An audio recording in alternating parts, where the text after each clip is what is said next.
మిత్రులందరికీ కూడా పేరు పేరున నమస్కారాలు తెలియజేస్తా ఉన్నాను. ఇవాళ గౌరవనీయులు పెద్దలు మాజీ మంత్రివర్యులు కరీంనగర్ శాసనసభ్యులు కమలాకర్ అన్న నేను ఇద్దరం కలిసి ఇవాళ సిపిని కలవడం జరిగింది. నిన్న జెడ్పీ మీటింగ్లో అయినది మీ మీడియా మొత్తం ఉన్నది. మీ మీడియా సాక్షిగా నేను నిన్న ప్రశ్నలు అడగడం జరిగింది.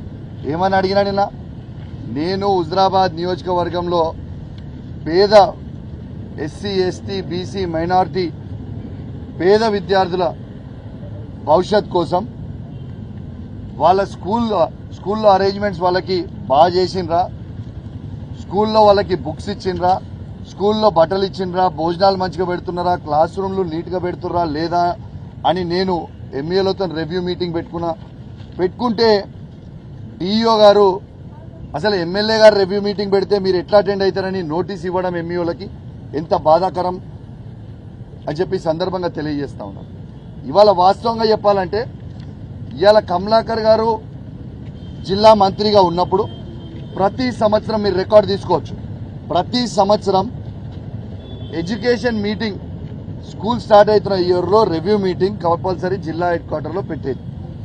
అట్లాంటిది ఇక్కడ మంత్రి గారు అది ఉత్తమ్ కుమార్ రెడ్డి గారు కావచ్చు, పొన్నం ప్రభాకర్ గారు కావచ్చు, శ్రీధర్ బాబు గారు కావచ్చు, జిల్లాలో వాళ్ళు వచ్చి రివ్యూ మీటింగ్ పెట్టకుండా ఇలా ప్రజల సమస్యలు పిల్లల భవిష్యత్తు గాలికి వదిలేసి వాళ్ళు వదిలేసినప్పటికీ మేము హుజరాబాద్ నియోజకవర్గంలో ఒక బాధ్యత కలిగిన ఎమ్మెల్యేగా నేను రివ్యూ మీటింగ్ పెట్టి నేను ఆ పిల్లల సమస్య తెలుసుకుంటే దానికి నోటీస్ పంపడం ఎంతవరకు సమంజసమని నిన్న నేను జెడ్పీ మీటింగ్లో నేను అడిగితే సమాధానం చెప్పలేని పరిస్థితిలో కలెక్టర్ గారు డిఈఓ గారు ఉండి నిన్న పారిపోయింది.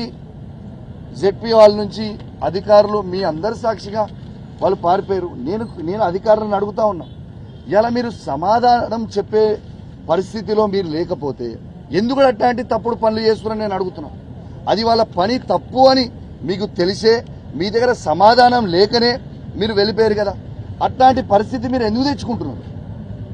ఇలా ప్రభుత్వము ఇలా వాళ్ళు ఉండొచ్చు, రేపు మేము రావచ్చు, కానీ లీగల్గా ఎట్లుంటే మీరు అట్లా చేయాలి. కానీ మీరు సమాధానం చెప్పలేని పరిస్థితిలో మీరు అధికారులు తెచ్చుకుంటున్నారు అంటే మీరు ఏం చేస్తున్నారు ఒకసారి మీ మనస్సాక్షికి మీరు ఎట్లా చేస్తున్నారు, మీరు ఏం చేస్తున్నారు అనేది మీ మనస్సాక్షికి మీరు ఆలోచన చేసుకోండి.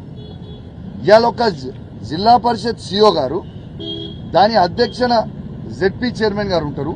అసలు జెడ్పీ చైర్మన్ గారి అప్రూవల్ లేకుండా ఇలా వచ్చి కంప్లైంట్ ఇచ్చే రైటే సిఓ గారికి లేదు. ఇది రాజ్యాంగం కల్పించింది. ఇలా రాజ్యాంగం నాకు ఏం కల్పించింది?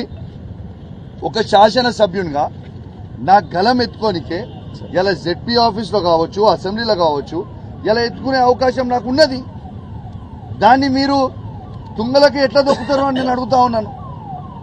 ఇలా నిన్న మీరు అందరు మీడియా ఉన్నారు, నిన్న నేను చేసిన తప్పేంటిది? నేను కలెక్టర్ గారిని అడిగిన డిఓ గారికి డిఓ గారు నోటీస్ ఎట్లా పంపినరు దానికి జవాబు చెప్పండి. హుజరాబాద్ నియోజకవర్గంలో దళిత బంధు 2వ విడతని ఎందుకు ఆపుతున్నారు దానికి జవాబు చెప్పండి. ఇవాళ హుజరాబాద్ హాస్పిటల్లో కేసీఆర్ కిట్లు ఎందుకు ఇస్తలేరు? మగబిడ్డ పుడితే 12,000, ఆడబిడ్డ పుడితే 13,000 ఎందుకు ఇస్తలేరు? న్యూట్రిషన్ కిట్ ఎందుకు ఇస్తలేరు?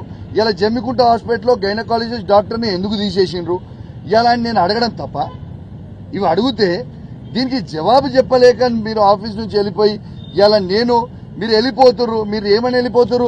నేను జవాబు చెప్పకుండా లేచి అబ్జెక్ట్గా వెళ్ళిపోతుంటే మేము నాతో పాటు మా జెడ్పీటీసీలు మా ఎంపీపీలు నిల్చొని మాకు న్యాయం చేయండి కలెక్టర్ గారు అని మేము చూపించినాము. దాంట్లో తప్పేంటిది? తర్వాత కలెక్టర్ గారు మేము వెళ్ళిపోతాము అంటే సరే ఓకే వెళ్ళిపోండి అని వెళ్ళిపోయినరు. What is wrong in that? దానికి మీరు పోయి కేసు పెట్టడం ఇదేం పద్ధతి?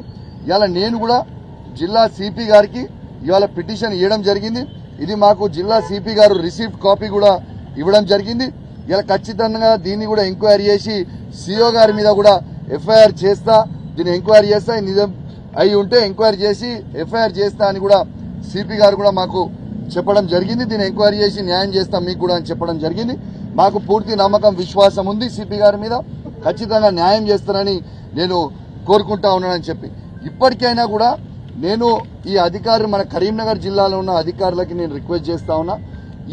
ఇక్కడ ఉన్న ఈ జిల్లా మంత్రి అయిన పొన్నం ప్రభాకర్ గారి మాటల బడి మీరు ఆగం కాకుర్రి. ఈ పొన్నం ప్రభాకర్ గారి మాటల్లో పడి జమ్మికుంట ఎంఆర్ఓ గారు జైలుకు వేరు, కమలాపూర్ ఎంఆర్ఓ గారు జైల్లోనే ఉన్నారు. ఈయన మాత్రం మంచిగా తిరుగుతున్నాడు, అధికారులను ఇరికిస్తున్నాడు. ఈయన మంచిగా సపడేకుంటున్నాడు. ఈయన ఇల్లీగల్ పనులు ఏమంటే మీరు దయచేసి మీరు చేసి ఆయన మాటల ట్రాప్ లో పడి మీరు ఇబ్బంది పడకుండా అని చెప్పి నేను సందర్భంగా తెలియజేస్తా ఉన్నాను.